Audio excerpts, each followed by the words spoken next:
నాశనారో, ఏమైతే మీరు ఉద్దేశిస్తున్నారో, ఏ కార్యమునైతే మేము మా హృదయంతరంగాల్లో ఉన్న వేదన, శోధన, సమస్య, ఇరుకు జీవము కాదు. ప్రతి ఒక్క వ్యక్తి విశ్వాసిగా ఉన్నప్పుడు విశ్వాస జీవాన్ని పొందుకున్న వాడే సమస్య.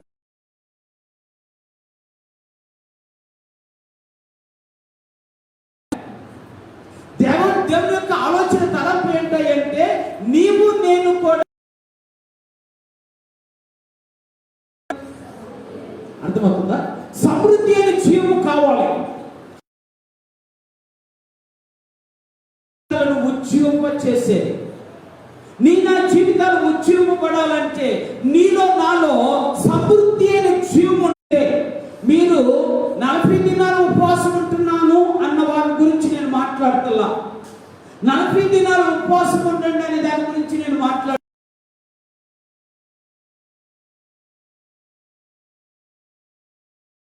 మీరే పరిశీలన చేసుకోండి. దినములో నువ్వు లేదా ఒక వారములో ఒక గొప్ప అనుభవంలోకి వస్తావు. ఉపవాస ప్రార్థన ద్వారా నువ్వు గొప్ప ఉజ్జీవాన్ని పొందుకుంటావు.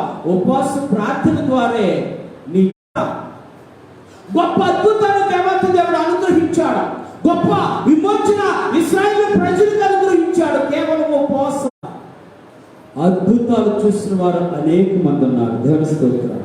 ఎందుకు ఈ విషయం చెప్తున్నాను అనుకో, నువ్వు సమస్యలో ఉన్నావో లేదని దేవాది దేవుడు, జీవము కలిగిన దేవుడు, నువ్వు ఉపవాస ప్రార్థన చేయాలని నిర్ణయించుంటే నీకు శక్తినిచ్చి నిలబెట్టగలిగిన దేవుడు నా దేవుడు.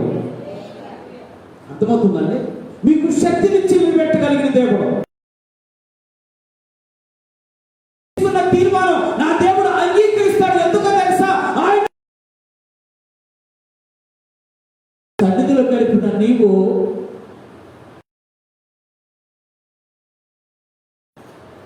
పడిపోతే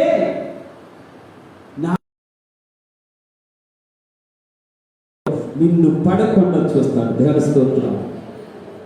నిన్ను పడకుండా చూడగలిగిన సమర్థుడు. ఈ విధంగా చెప్పుకుంటూ పోతే అనేక మంది భక్తులు ఉపవాస ప్రార్థన చేసి సంఘాలను కట్టుకున్న వారు ఉన్నారు. అపొస్తలులైన పౌలు లాంటి వారు సంఘాలు నిర్మాణం చేశారు. అనేక మందికి సువార్తను ప్రకటించారు. అనేక మందిని భయంకరమైనటువంటి వారిని కూడా రక్షించుకున్నారు. కారణం ఏమిటంటే వారు చేసిన ఉపవాస ప్రార్థన. ఉపవాస ప్రార్థనలో గొప్ప ఉజ్జీవాన్ని కలిగిస్తుందని దేవాది దేవుడు. ఈ రోజున ఉపవాసం అంటే మనం అనుకున్నది కాదండి, మీరు అనుకున్నది కాదు. ఉపవాసం అంటే అన్నం తినకుండా పట్టుకో, లేదనుకుంటే ఉపవాసం అంటే ఒక గ్లాసు పాలు తాగి ప్రార్థనలో ఉండటం, అది కాదు. నేను దాని గురించి మాట్లాడుతున్నా.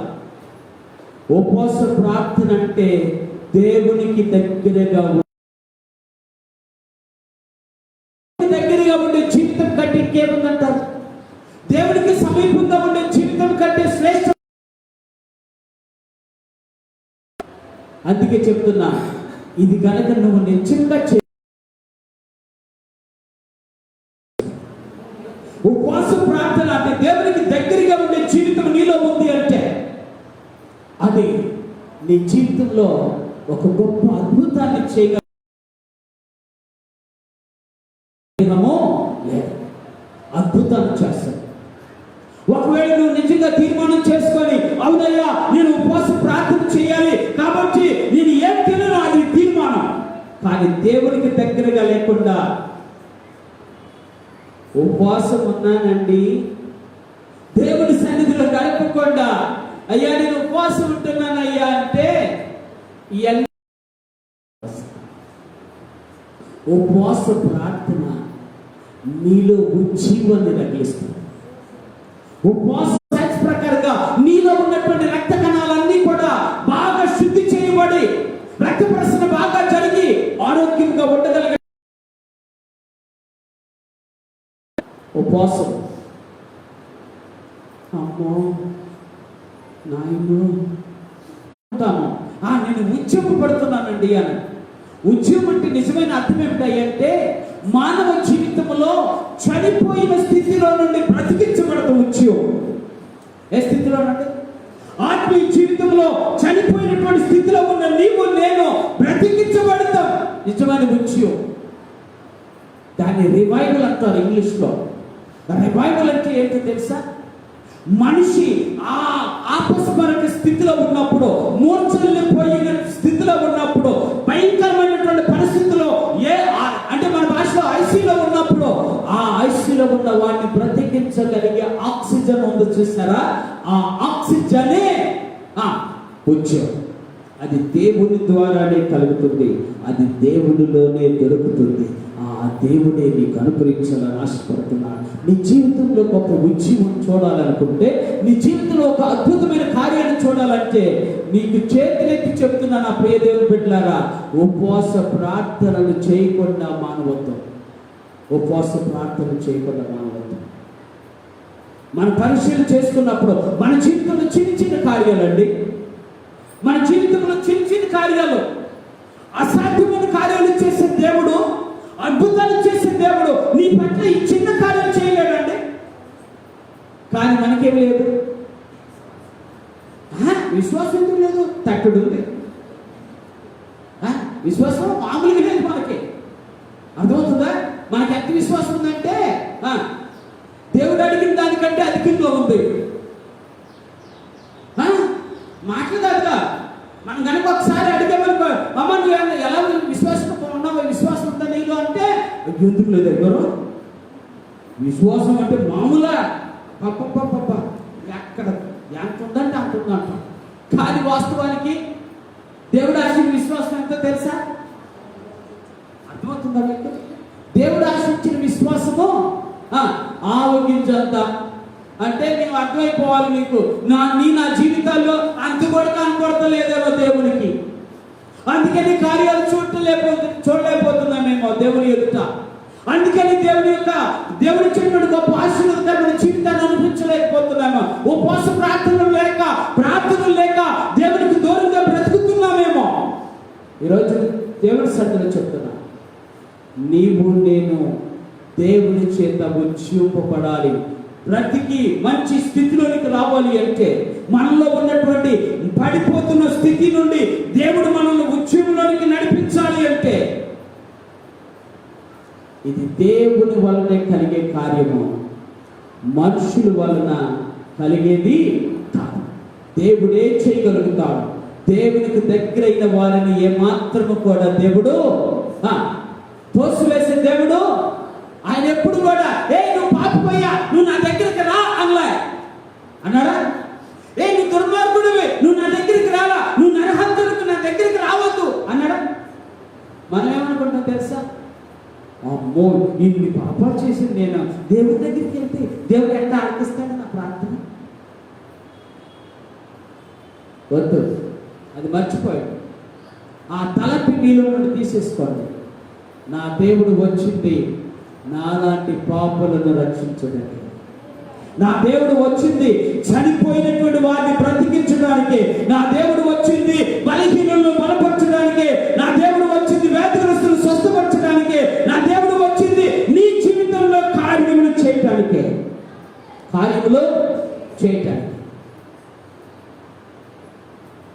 ఆ కార్యములో ఉపవాస ప్రార్థనలో చేస్తాడనేది నగ్న సత్యం.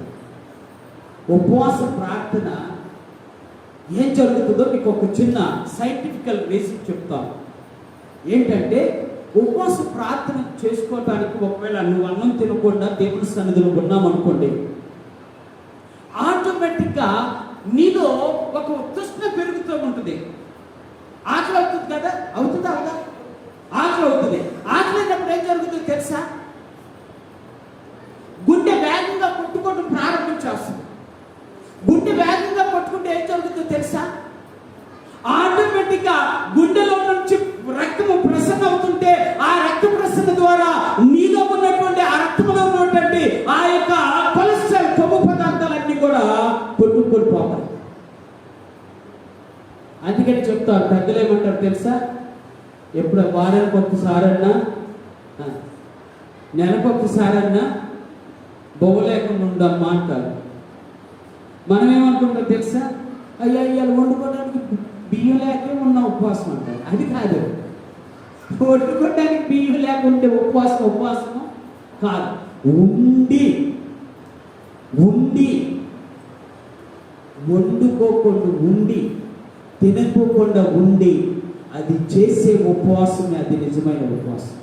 అందుకే నేను ఉదయకాల సమయంలో నా ప్రేమ దేవుడు కొంతమంది చెప్తే వాళ్ళు ఆశ్చర్యం వేస్తుంది. అయ్యా ఈ రోజున ఉపవాసం ఉన్నానయ్యా అంటారు. వెరీ గుడ్, మంచిదే. కానీ అయ్యా పొద్దున్నే ఒక గ్లాస్ పాలు, చర్చికి వచ్చేటప్పుడు 2 అరటిపళ్ళు, వచ్చిన తర్వాత మళ్ళీ మధ్యలో ఏమన్నా ఇబ్బంది పడతానేమోనని ఒక యాపిల్ కాయ,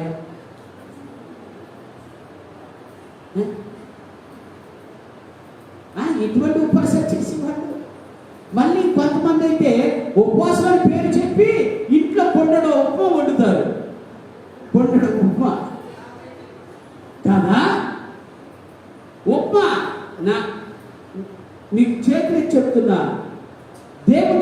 దేవుడు కోరుకున్నది ఏంటో తెలుసా?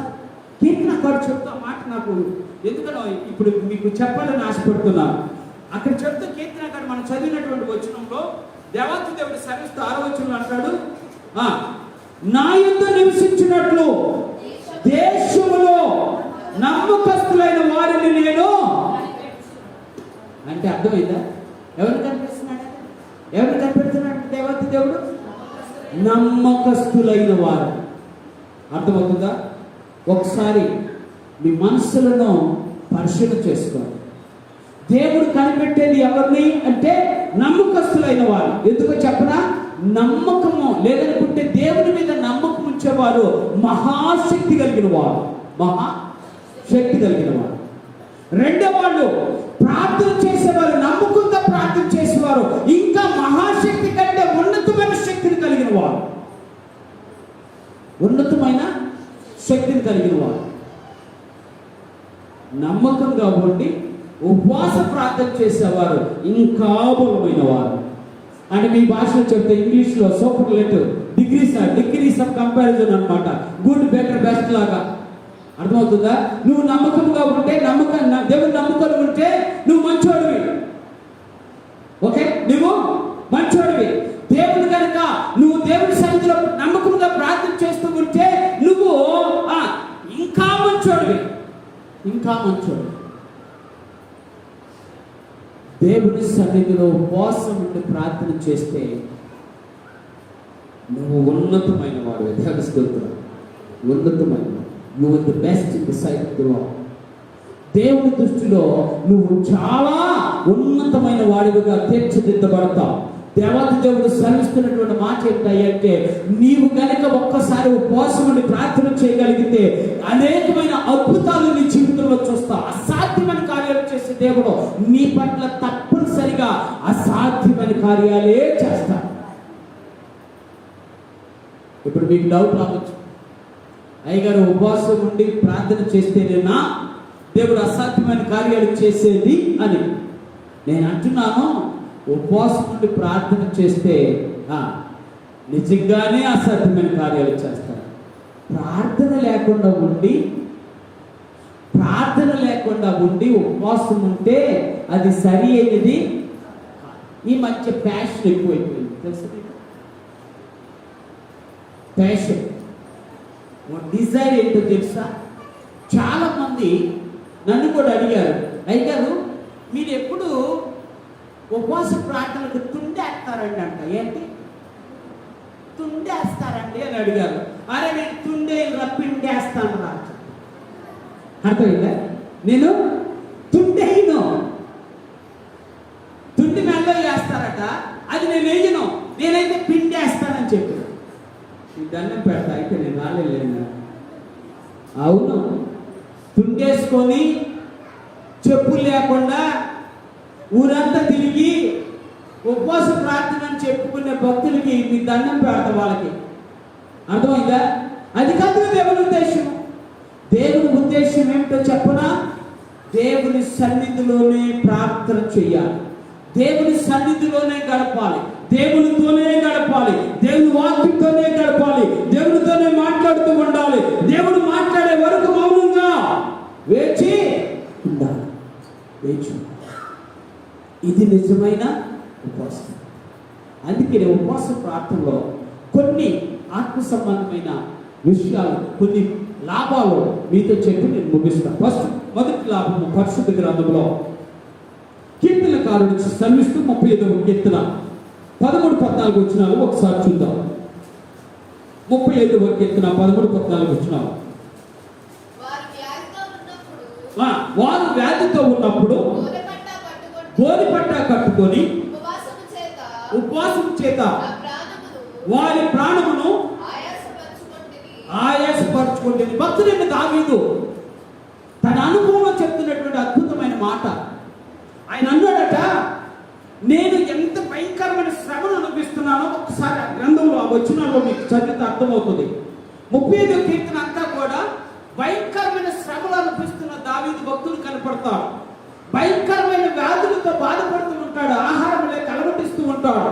అలాంటి పరిస్థితుల్లో ఆయన అంటాడు, నేను ఉపవాసం ఉండి ఏం చేసుకున్నా, నా ప్రాణం ఆయాసపరచుకున్నా. ఉపవాసం ఉండి ప్రాణాన్ని ఆయాసపరుచుకున్నాడంట, వ్యాధితో బాధపడుతున్నాడట. ఆయన 27వ వచనంలో చెప్తా అంటాడు, అటన్నిటికీ సమాధానం ఇస్తా అంటాడు, తన సేవకుని ఆనందించు, యెహోవా గణపరచబడునుగా కానీ వారు నిత్యము పలుకుదురు అన్నాడు. దేవుని స్తోత్రాలు. 27వ వచనంలో నా నిర్దోషత్వమును బట్టి ఆనందించువారు ఉత్సాహం చేసి సంతోషించుదురు గాక, తన సేవకుని క్షేమమును చూచి ఆనందించు, యెహోవా గణపరచబడును గాక అని వారు నిత్యము పలుకుదురు అన్నాడు. దేవుని స్తోత్రాలు. అర్థమవుతుందా? ఉపవాస ప్రార్థనలో కలిగే అద్భుతమైన ఆశీర్వాదము, మొట్టమొదటి ఆశీర్వాదం.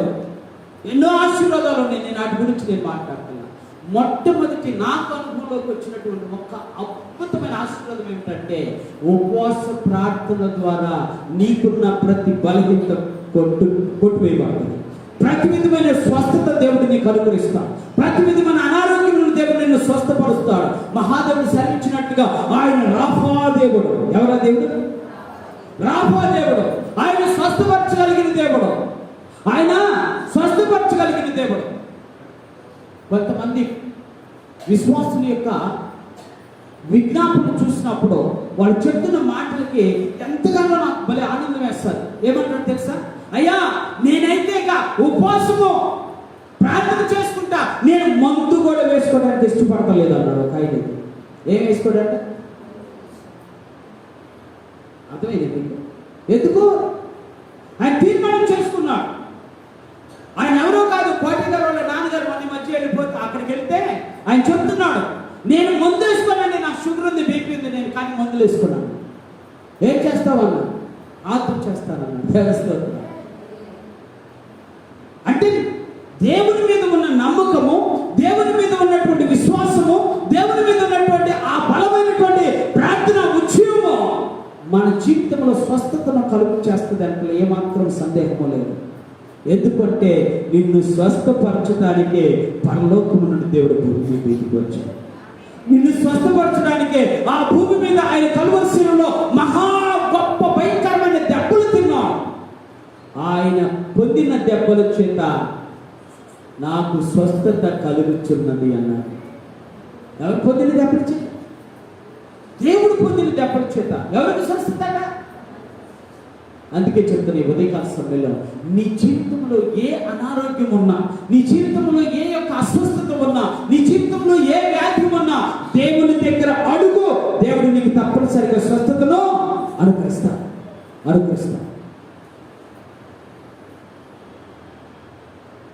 అడగటానికి నీకు తెగింపు కావాలి. ఏం కావాలి? ముగింపు కాదు కావాల్సింది. ఏం కావాలి? దేవుని సన్నిధిలో నీకు తెగింపు కావాలి. యేసు ప్రభువా, నేను ప్రార్థన చేస్తా, నువ్వు నా ప్రార్థన ఆలకించు, నా కార్యములు జరిగించు. నేను అవసరమైతే ఉపవాసం ఉండి నీ సన్నిధిలో గడుపుతా. నువ్వు దేవా, నువ్వు కార్యాలు చేసేవాడు. ఎంతమందికి ఉందండి ఈ గురించి? అయ్యా బలహీన నోరుతో మాట్లాడుతూ అయిపోతుంది, కానీ ఎప్పుడు బలహీన నుండి బయటపడతారు? కనీసం ఒక్క రోజైనా ఈ బలహీన నుండి బయటపడాలని ప్రభు అని ఎప్పుడైనా ఉపవాసంతో ప్రార్థన చేశావు? ఈ కార్యం నా జీవితంలో జరగాలి ఎప్పుడైనా ఉపవాసంతో ప్రార్థన చేశావా? కానీ మనకేం కావాలి? సుఖముతో కూడిన జీవితము, కష్టాన్ని ఓర్చుకోలేని జీవితము, అడగంగానే ఇచ్చే జీవితం అంటే ఎంత ఆనందమో కదా. అవునా? అర్థమవుతుందని మీకు? అడగంగానే దేవుడు కనుక ఇచ్చేసాడంటే ఇక సమస్య లేదు. మళ్ళీ ఎంతమందికి చెప్తామో? కానీ ఒక చిన్న శ్రమ పడలేవు, ఒక చిన్న ఉపవాసం ఒక దినము గడపలేవు, ఒక దినము దేవుని కొరకు నివసించలేవు, ఒక దినము దేవుని కొరకు నీ యొక్క కడుపును కాల్చుకోలేవు, ఒక దినము నీ జీవితాన్ని ఆయుష్పరచుకోలేవు. కానీ ఏం ఆశిస్తా? నాకు కార్యం జరగాలి. కొంతమంది విచిత్ర మనుషులు ఉంటారు తెలుసు. ఏంటోనయ్యా, ఎన్ని సంవత్సరాల నుంచి వెళ్తున్నా కానీ దేవుడు మాత్రం నా జీవితంలో ఏ కార్యం? ఒక బ్రదర్ అన్నాడు నాతో, ఏంటో నాన్న మీ నాన్నగారు నన్ను అసలు పట్టించుకోవట్లేదు అన్నట్టు. ఎవరు? మీ నాన్నగారు అస్సలు నన్ను పట్టించుకోవట్లేదు అన్నాడు. నేను సీరియస్గా సమాధానం చెప్పాను, మా నాన్నగారు నిన్ను పట్టించుకుంటాడా? మా నాన్నగారు నన్నే పట్టించుకుంటాడా? తెలుస్తుంది. మన దేవుడు మనల్ని పట్టించుకోకపోతే ఆయన దేవుడు ఎట్టవుతున్నాను? మన దేవుడు మన కార్యాలను సఫలపరచకపోతే ఆయన నాకు దేవుడు ఎట్లా అవుతాడు? నా దేవుడు నన్ను స్వస్థపరచకపోతే ఆయన నాకు దేవుడు ఎట్లా అవుతాడు? మరి ఆయన దేవుడిగా ఉన్న బిడ్డలుగా, ఆయన దేవుడిగా చేసుకున్న బిడ్డలుగా మన స్వస్థత కలగట్లేదంటే కారణం ఏంటో తెలుసా? Somewhere you are far from the Lord Jesus Christ. దేవుడికి నువ్వు దూరంగా ఎక్కడో బ్రతుకుతున్నావు, దేవుడికి దూరంగా బ్రతుకుతున్నావు. అయ్యా నేను రోజు ఆదివారం వస్తాను, బైబిల్ పట్టుకొని ఎట్లా వస్తాను? బైబిల్ పట్టుకొనే వస్తా, బైబిల్ పెట్టుకొనే వస్తా. కానీ బైబిల్లో నన్ను అడిగాను అనుకోండి, అమ్మా బైబిల్లో ఎన్ని పుస్తకాలు ఉన్నాయమ్మా అంటే చెప్పేవాళ్ళు చాలా తక్కువ మంది. ఒకవేళ బైబిల్ కనుక అమ్మ యోవేలు గ్రంథం తీయమ్మా కానీ అటు తిప్పి ఇటు తిప్పి అటు తిప్పి ఎట్టగట్ట ఒక గంటకు తిప్పుతారు. అందుకే చెప్తాను. ఎందుకు ఈ విషయం చెప్తానంటే, మనం వెనుకబడి ఉన్నాము, ముందుకు పోదాము. మనం జీవం లేకుండా బ్రతుకుతున్నాము, జీవింప చేసేలాగా బ్రతుకుతాం. జీవింప చేసేలాగా బ్రతుకు, జీవింప చేసేలాగా బ్రతుకుతాం. ఎందుకంటే అనేక మంది మన ప్రక్కన వారు, మనకున్నవారు అనేక మంది అనేక విధాలుగా బలహీనులుగా ఉండి స్వస్థత లేక బాధపడుచున్నాం. ఈరోజు నీ బాధ్యత ఏంటో తెలుసా? కనీసం వారి కొరకు ఒక దినము ప్రభు సన్నిధిలో గడపడం అలవాటు చేస్తాం. ఏస్ నా కుటుంబం కొరకు, ఏస్ నా బిడ్డల కొరకు, వారి అవసరాల కొరకు నేను ఒక్కసారి దినమైనా నా దేవుని సన్నిధిలో గడుపుతా. తీర్మానం చేసుకోండి, దేవుడు తప్పనిసరిగా నీ కార్యాన్ని జరిపిస్తాడు. అందుకే ఆయన స్వస్థపరిచేవాడు.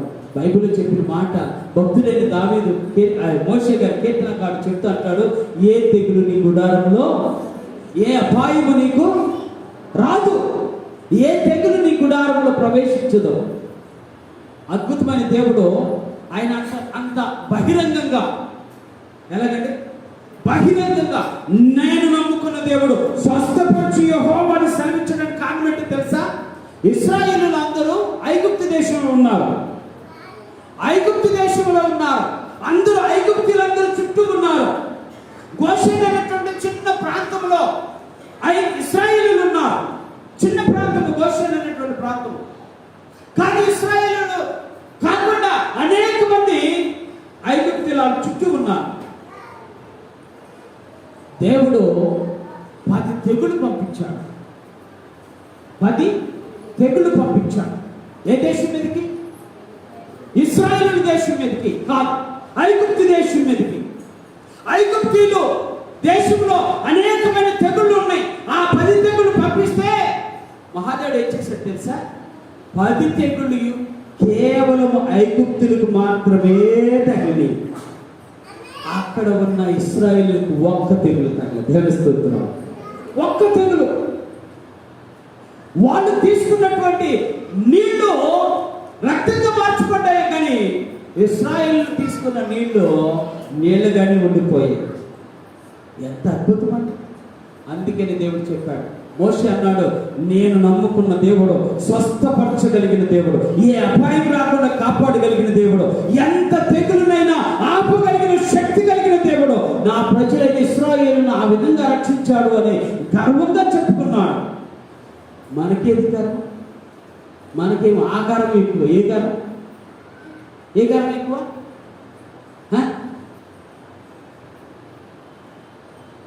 ఈ లోకానుసారమైన గర్వం ఎక్కువ. దేవునిలో గర్వపడే అతిశయపడే స్థితి మనకు రావట్లేదు. కారణం ఏంటంటే మనలో ప్రార్థన లేదు, మనలో ఉపవాస ప్రార్థన లేదు, మనలో ఉత్సవం లేదు, మనలో దేవుని సన్నిధిలో నిలిచేటువంటి భాగ్యం దొరకటం లేదు, మనం దేవుని ఆరాధించే ఆ నమ్మకమైన బిడ్డలుగా ఉండట్లేదు. అందుకని దేవుడు బాధపడుతున్నాడు. అయ్యా, స్వస్థత కావాలంటే ఒక్కసారి దేవుని సన్నిధిలో, ఒక్కసారి దేవుడు నాడు ఒక్క దినము కేటాయించుకొని నా ప్రభు సన్నిధిలో గడుపుతా, ప్రార్థన చేస్తా, దేవుడు నన్ను స్వస్థపరుస్తాడు. దేవుడు నన్ను స్వస్థపరుస్తాడు. విశ్వాసంతో ముందుకు సాగిన ఇశ్రాయేలులాగా నేను ఉండగలిగితే నా దేవుడు అసాధ్యమైన అటువంటి అనారోగ్యాన్ని, అటువంటి వ్యాధిని నయం చేయగలిగిన మహోన్నతులైన దేవుడు నీవు నేను నమ్ముకున్న దేవత. రెండో విషయం చెప్తాను. పరిశుద్ధ గ్రంథంలో ఒక మాట చదువుతాను. మార్క్స్ వార్త 9వ అధ్యాయం. మార్క్స్ వార్త 9వ అధ్యాయం 29వ వచనం చదువుతున్నాను. అందుకు ఆయన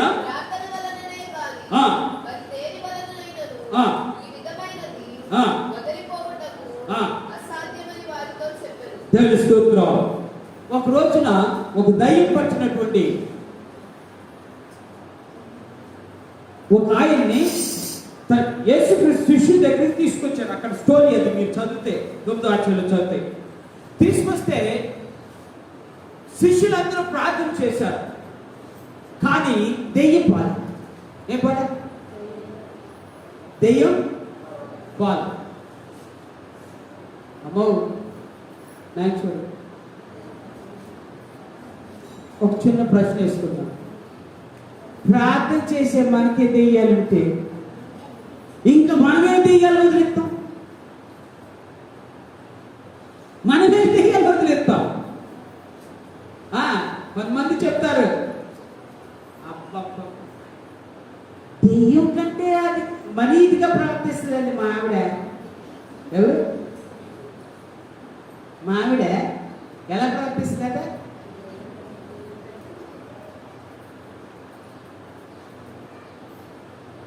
భర్తలు కూడా ఉన్నారులేండి. అప్పో, ఆయన తప్పుడు ప్రవర్తిస్తాడు సార్. దెయ్యం పట్టిన వాళ్ళు కూడా అట్లా ప్రవర్తిస్తారు, అంత ఇదిగా ప్రవర్తిస్తాడు సార్ అట. అంటే ఇక్కడ ఏముంది? దెయ్యాలు మొదలుకొట్టే మనమే దెయ్యాలు అయిపోయి ఉంటాం. ఎంత భయంకరం కదండి. అర్థమైంది మీకు? మనమే. దేవుడు ఏమంటాడంటే దెయ్యాలను కొట్టింటాయా బాబు అంటే మనం ఏం చేస్తున్నాం? అప్పుడు మళ్ళీ పాస్టర్ గారిని పిలిచి, అయ్యగారు మా ఇంట్లో దెయ్యం పట్టింది. నాకు భయం వేస్తుంది. ఒక ఆమె అంది, ఒక తల్లి పెద్ద నాకు, అయ్యా నీకు ఒక విషయం చెప్తే జాగ్రత్త అంది.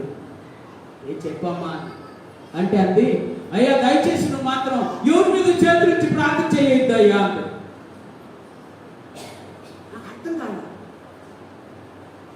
ఏంటమ్మా, ఏంటి, ఎందుకు అట్లా చెప్పమ్మా చెప్పు, ఎందుకంటే మీరు అనుకోగలరు కదా, మీరు మాకంటే ముందుగా ప్రభువు నెరిగిన వారు కాబట్టి చెప్పమ్మా ఒకసారి చెప్పమ్మా అన్న. వెంటనే అంది, వాళ్ళలో ఉన్న దెయ్యాలు నీ కొత్త వేయాలి,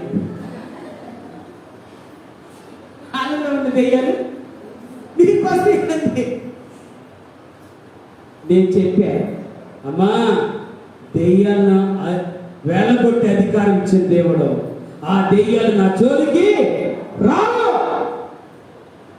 నా దేవుడు దెయ్యాలను వెళ్ళగొట్టే అధికారం ఇచ్చాడు, దెయ్యాలను వెళ్ళగొట్టే అధికారం ఇచ్చాడు. ఆ వెళ్ళగొట్టే దేవుడు నాకు అంత అధికారం ఇచ్చినప్పుడు ఆ దెయ్యాలు నన్నే చేస్తాయన్న. వామ్మో, అయ్యో నువ్వు చాలా ఇదిగా మాట్లాడుతున్నావు అయ్యా. అంతే మాట్లాడతాను. ఎందుకు ఈ విషయం చెప్తానంటే, నా ప్రియ దేవుని బిడ్డలారా, మహాదేవుడు మనకు అంత అద్భుతమైన శక్తిని ఇచ్చాడు. మనలో ప్రార్థన లేక, మనలో ఉపవాస ప్రార్థన లేక మన దెయ్యాలన్నీ ఎక్కడ కూర్చోబెట్టాం?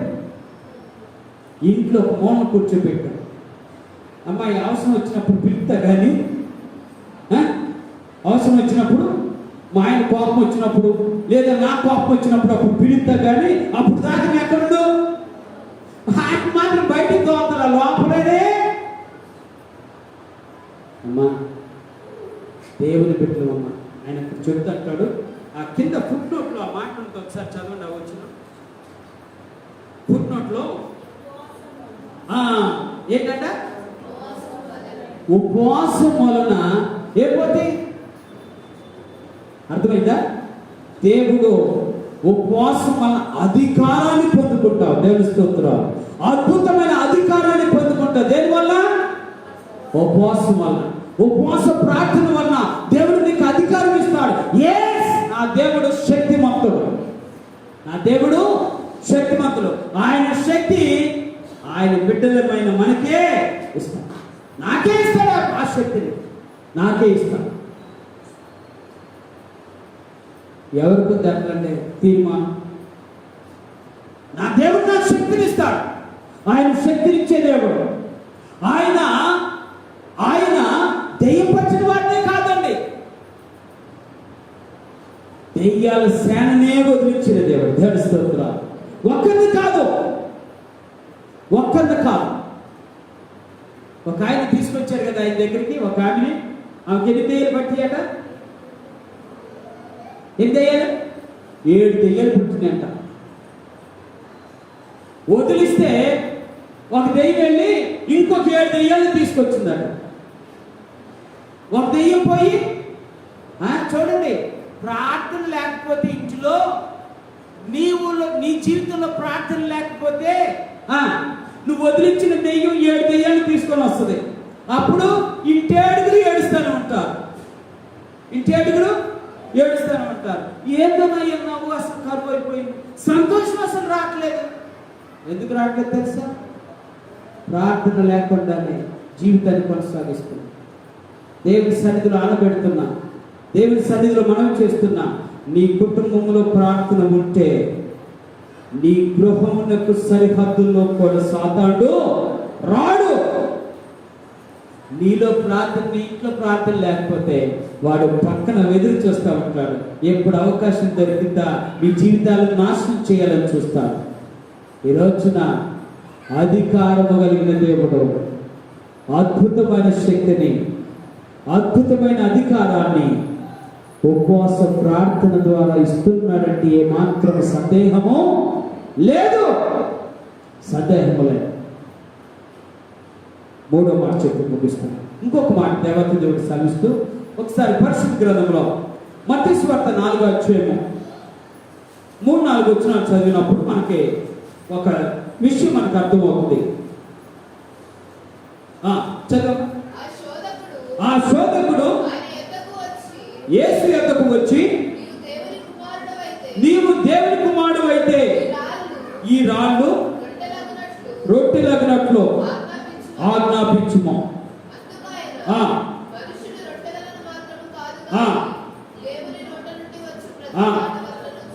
6వ వచనం, నీవు దేవుని కుమారుడు అయితే క్రిందికి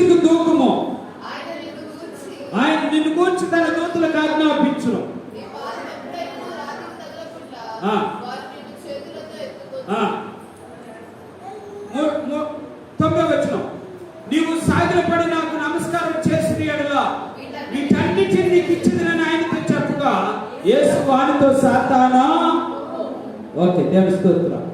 ఇప్పుడు మీకు యేసుక్రీస్తుని గురించిన సందేశం అర్థమవుతుంది. యేసుక్రీస్తు దేవుని కుమారుడు, యేసుక్రీస్తు దేవుడే.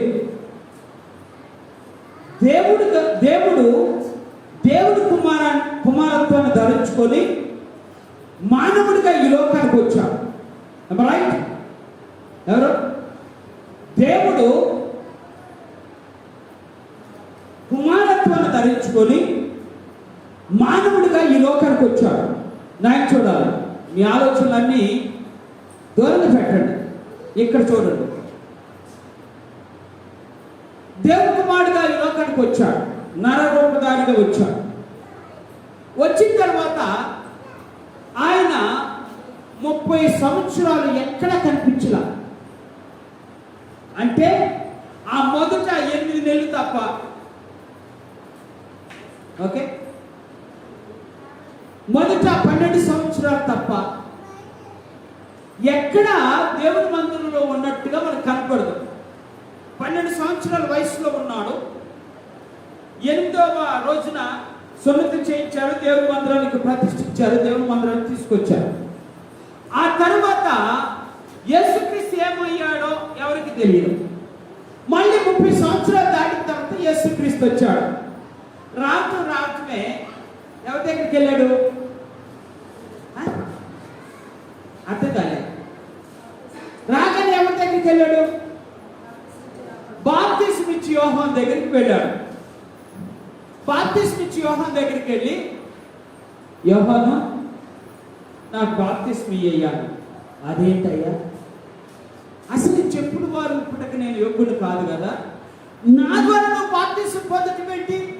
నువ్వు పరిశుద్ధాత్మతో బాప్తిస్మం పొందుకున్న వాడివి, నాకు నీళ్ళ బాప్తిస్మం నన్ను మంట పెట్టాయా అని చెప్పి అడిగితే, లోక యావత్తు ఇలా జరగటానికి ఇది కానియ్యి అన్నాడు. కానిచ్చేశాడు, బాప్తిస్మం తీసుకున్నాడు. ఎవరు? యేసయ్య దేవుని కుమారుడా? దేవుడు. జాతకాలు దేవుడు కుమారత్వాన్ని ధరించుకొని నరరూపధారిగా ఈ లోకానికి వచ్చి మనందరికి మార్గాన్ని చూపించి ఆయన బాప్తిస్మం తీసుకున్నాడు. బాప్తిస్మం తీసుకున్న తర్వాత అరణ్యంలోకి వెళ్ళిపోబడ్డాడు. దాదాపు 40 దినాలు ఉపవాసం ఉన్నాడు. ఎన్ని దినాలు? అదేగా స్టోరీ. ఉపవాసం ఉన్న తర్వాత మంచి ఆకలి అవుతుంది దేవుడికి. 40 దినాలు ఉన్నాడు. మనకిలాగా 1 రోజు కాదు, 2 రోజులు కాదు. ఎన్ని దినాలు? మనకిలాగా ఉదయం 1 గ్లాస్ పాలు, మధ్యాహ్నం 2 అరటిపండు, మళ్ళీ సాయంత్రం కొంచెం ఉప్మా కాదు. అలా కాదు, మంచిని కొట్టాలి. వెంటనే సాతానుడు బలహీనత చూశాడు. ఇప్పుడు కనుక మనం చెప్తే వింటాడేమో దేవుడు. ఎవరు? యేసుక్రీస్తు వింటాడే. ఏం చెప్దామని చెప్పి, అయ్యా నువ్వు దేవుడికి మాట కదా. అవును. ఏంటి? ఆకలి అవుతుంది కదా. అవును. ఏంటి? ఆకలి అవుతుంటే ఆకలి ఏం చంపుకుంటావు? మా ఊర్లో జనం ఎట్లా ఉంటారు తెలుసా? భర్త కొట్టినా మధ్యరాత్రి వరకు మెలుకుగా అలాగే ఉండి మధ్యరాత్రి ఆయన నిద్రపోయిన తర్వాత అన్నం తింటారు మా ఊళ్ళు. నువ్వేంటి ఇంకా తింటలేదు, నాకు తినాలి అని చెప్పి ఈ రొట్టెలు చేసుకుని తినవయ్యా, బ్రతుకుతాము అన్నాడు. మొదటి శోధన.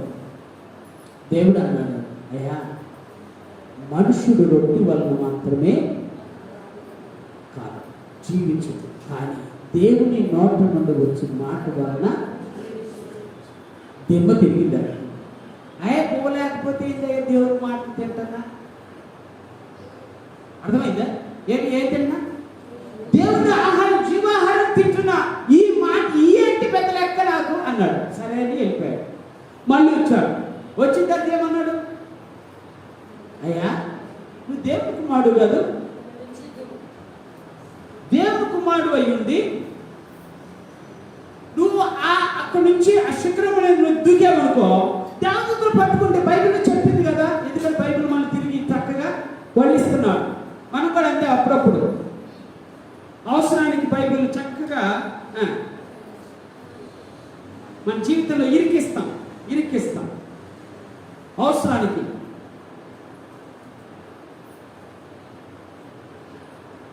అట్నే ఇరికిచ్చాడు.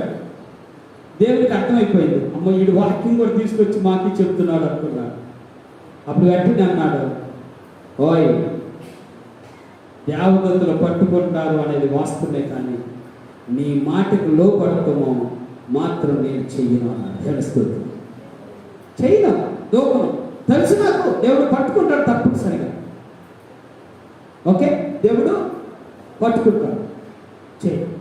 మళ్ళీ మూడోసారి మళ్ళీ ఇంకొక శోధన చేశాడు, గురి చేశాడు. అర్థమైందా? ఏమీ లేదులే, దూకమంటే దూకనంటావు, తినమంటే తిన్నంటావు. సరే, చివరి మాట అడుగుతున్నాను, నా ఎదుట నువ్వు సాగిలిపడు అన్నాడు. నా ఎదుట సాగిలిపడు అంటే మనకిలాగా అన్నమాట. ఎవరన్నా హిందువులు సత్యనారాయణ వ్రతం చేసుకుంటే ఆ పక్కన ఉన్నోళ్ళు వచ్చి, అమ్మవు సత్యనారాయణ వ్రతం చేసుకున్నా కానీ ఇదిగో తల్లి పొట్టు పెట్టుకో అని ఇట్లా పొట్టు పెడితే మనం ఓకే అంటాం. అని మనం కాదులేండి, మన ఊరిలో వాళ్ళ సంగతి చెప్తున్నా. వెంటనే సంతోషిస్తాం, తప్పులే. నేనేమైనా దాని గురించి నేను పెద్దగా ఆలోచన చేయట్లేదు. ఎవరు కొంతమంది ఇలా ఉంటారు, కానీ యేసుక్రీస్తు అలా లేరు. ఏమన్నాడంటే, ఓయ్ సాతాను నన్ను వెనక్కిపోయాను, గద్దించు. సాతాను వెనక్కి దేవుడు చెప్పిన సత్యం మీద చెప్పనా? నాకు దేవుడు బయలుపరిచిన సత్యం. సాతాను నన్నే మోసపరచాలని చూశాడు. ఆఫ్టర్ నువ్వు ఎంత జాగ్రత్తగా ఉండి ప్రార్థన చేసుకోవాలన్నాడు. దేవుని స్తోత్రాలు. అర్థమవుతుందండి? ఏం చేయాలి? జాగ్రత్తగా ఉండి ప్రార్థన చేసుకుని, నేను ఉపవాసం ఉండి నేను ప్రార్థన చేసుకుంటే 40 దినాలు ఆత్మ తినకుండా ఉండి ప్రార్థన చేసుకుంటే సాతాను నన్నే మోసపరచాలని చూశాడు. ఆఫ్టర్ నువ్వెంత అయినా కూడా నాతో కలిసి ఉంటే, నా సన్నిధిలో నువ్వు ఉంటే నీకు ఒక అద్భుతమైన జీవితాన్ని నేను నేర్పుతాను. ఎలాగ దేవుని మీద ఆధారపడాలో నేను నేర్పుతానని దేవాకు దేవుడు ఒక సత్యాన్ని చెప్పాడు. మనమందరం ఎవరి మీద ఆధారపడాలి? దేవుని మీద ఆధారపడటం నేర్చుకోవాలి. అది కేవలం ఎలాగో తెలుసా? దేవునితోనే గడపటం, దేవునిలోనే ఉండటం, దేవునికే ప్రార్థన చేయటం, దేవుని అంతే విశ్వాసం ఉంచటం, దేవుడు చెప్పినది ఆచరించుతాం, అద్భుతాన్ని చూస్తాను. ప్రియ సహోదరులారా, I'm not saying the kahanis, stories. నేను మీకు కథలు చెప్తలే, నా యేసు చెప్పిన సత్యాన్ని చెప్తున్నా. నువ్వు ప్రార్థన చేస్తే సాతాను శక్తులన్నీ లయపరచబడతాయి. దేవుడు నీకు ఒక అద్భుతమైన ఆశీర్వాదాన్ని ఇస్తాడు. ఏంటంటే, ఏ సమయంలోనైనా ప్రార్థన ద్వారా దేవుని మీద ఆధారపడితే అద్భుతాన్ని చూస్తాం. ఎవరి మీద ఆధారపడితే? దేవుడి మీద. ఏ సమయంలోనైనా మనం ఆధారపడే జీవితం కావాలి. ఆధారపడితే అద్భుతాన్ని చేయడానికి నా దేవుడు అసమర్థుడు కాడు. ఆధారపడకే, దేవుని మీద ఆధారపడకే ఎన్ని పోగొట్టుకుంటున్నామో తెలుసా? ఎన్ని పోగొట్టుకుంటున్నాం, ఎంత పోగొట్టుకుంటున్నాము. వాస్తవం కాదా? వాస్తవాన్ని వారు చేతులెత్తండి ఒకసారి. ఇది వాస్తవమే. మేము దేనికి అర్థం అంతే. ఇది అవాస్తవాన్ని వారు చేతులెత్తండి అన్న కూడా ఎత్తడం. ఏ దేనికి ఎత్తం? ఎందుకు ఎత్తులు కానించి మనకు నొప్పి. ఆయన అంటే చెప్తాడు.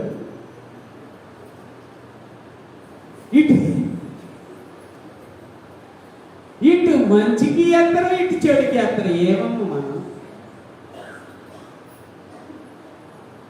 దేవస్తున్నా నా దేవుడు నీ జీవితంలో, నా జీవితంలో కార్యం చేయాలని ఆశిస్తాను. ఆయన కార్యాలు చేసే దేవుడు, ఆయన కనికర సంపన్నుడు, కరుణామయుడైన దేవుడు, ఆయన మహా గొప్ప దేవుడు. నీవు నమ్ముకున్న బిడ్డలు, ఆయన నమ్ముకున్న బిడ్డలను ఎన్నడూ చేయగలిగిన దేవుడు, చేతనైనంత మట్టుకు చేయగలిగిన దేవుడు. నీ విశ్వాసాన్ని పరీక్షించుకొని, నీ ప్రార్థన జీవితాన్ని పరీక్షించుకొని, ఏక నుంచి అయిన జీవంతో బ్రతకగలను, నా దేవుడు నన్ను ఉజ్జీవం చేస్తాడు అనుకుంటే నీకు ఒకే ఒక ఆధారము, దేవుడి సన్నిధిలో ప్రార్థన పూర్వకంగా ఉపవాసం ఉండి ప్రార్థన చేసుకో. ఏదో ఒక సమయంలో, ఏదో ఒక దినం, ఎప్పుడా నేను అంటలేదు, ఏదో ఒక దినం, ఏదో ఒక సమయం, ఏదో ఒక రోజు, ఏదో ఒక నెల అలవాటు చేసుకో. అద్భుతాన్ని చూసుకో. ఉపవాసము నీకు నాకు గొప్ప ఉజ్జీవం. దేవుడు ఉపవాసం ద్వారా నీకు నాకు గొప్ప ఉజ్జీవాన్ని రగిలిస్తాడు. మర్చిపోవద్దు, దేవుడు నమ్మదగిన దేవుడు. తెలుస్తుంది నీ మాటను ఆలకించడానికి ఆయన ఎదురు చూస్తున్న దేవుడు. ఎప్పుడు ప్రార్థన చేస్తారు నా బిడ్డలు, ఎప్పుడు వారి జీవితాలను దేవుడి సన్నిధిలో కట్టుకుంటారు, ఎప్పుడు దేవుడు వారి జీవితాల్లో ప్రవేశించడానికి వారి హృదయాన్ని తెరుస్తాడు, ఎప్పుడు వారి జీవితంలో కార్యములు జరుగుతాయని ఆయన ఎదురు చూస్తున్నాడు. కానీ మనమే ఏం చేయలేకపోతున్నాం. దేవుడి సన్నిధిలో దేవుడికి దగ్గరగా ఉండి జీవించలేకపోతున్నాం. దేవుడికి దగ్గరగా జీవిద్దాం. దేవుడు మనల్ని ఉజ్జీంప చేయడానికి తగినటువంటి ప్రార్థనా జీవితాన్ని కలిగి ఉందాం. అసాధ్యమైన కార్యాలను మన జీవితంలో కన్నులారా చూద్దాం. అట్టి కొరకు దేవుడు మనకు దయచేయను గాక. ప్రభు సన్నిధిలో ప్రార్థన చేద్దాం. ప్రభు సన్నిధిలో ప్రార్థన చేద్దాం. ఈ యొక్క ఉదయకాల సమయంలో నా ప్రయత్నం పెట్టారా, దేవాతి దేవుడు ఒకవేళ నీకు నాకు సెలవిస్తూ ఉంటే, ఈరోజు దేవుడు మాట్లాడుతున్న మాట ఒక్కసారి జ్ఞాపకం చేసుకుందాం. ఉపవాస ప్రార్థన నీలో నాలో ఒక గొప్ప ఉజ్జీవాన్ని రగిలించగలుగుతుంది. ఉపవాస ప్రార్థన దేవుని మీద ఆధారపడుతూ